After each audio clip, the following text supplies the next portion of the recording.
ഇതിലെ മാനവികത യേശുവിനെ മാറ്റി നിർത്തിക്കൊണ്ട് നമുക്ക് ചിന്തിക്കാനേ സാധിക്കുകയില്ല. ഇന്ത്യയുടെ ഭരണഘടന പോലും എഴുതപ്പെട്ടിരിക്കുന്നത് സുവിശേഷങ്ങളിലെ മൂല്യങ്ങളുടെ അടിസ്ഥാനത്തിലാണ് നമുക്കറിയാം.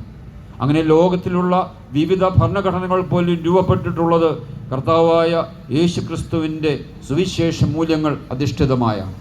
അതുകൊണ്ട് യേശു നൽകുന്ന സന്ദേശം അത് സമാധാനത്തിൻ്റെ സന്ദേശമാണ്, ശാന്തിയുടെ സന്ദേശമാണ്.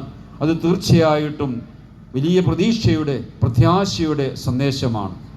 വേദനയിൽ, രോഗത്തിൽ അവഗണിക്കപ്പെട്ട് നടക്കുന്ന, പാർശ്വവൽക്കരിക്കപ്പെട്ട മനുഷ്യർക്ക് നാം സഹായം ചെയ്യുമ്പോൾ, എളിയവർക്കിത് ചെയ്യുമ്പോൾ എനിക്ക് തന്നെയാണ് ചെയ്തതെന്നുള്ള കർത്താവിൻ്റെ വാക്കുകൾ തീർച്ചയായിട്ടും ഈ ക്രിസ്മസ് ദിനത്തിൽ നമുക്കും വലിയ സന്ദേശമാകട്ടെ, പാഠമാകട്ടെ. ഒരു കഥയോട് പറഞ്ഞ് അതിൻ്റെ വാക്കുകൾ അവസാനിപ്പിച്ചു കൊള്ളാം.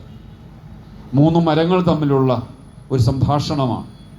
പ്രഭാതത്തിൽ 3 മരങ്ങൾ തമ്മിൽ, വലിയ മരങ്ങളാണ്, അവരിങ്ങനെ സംസാരിക്കുകയാണ്.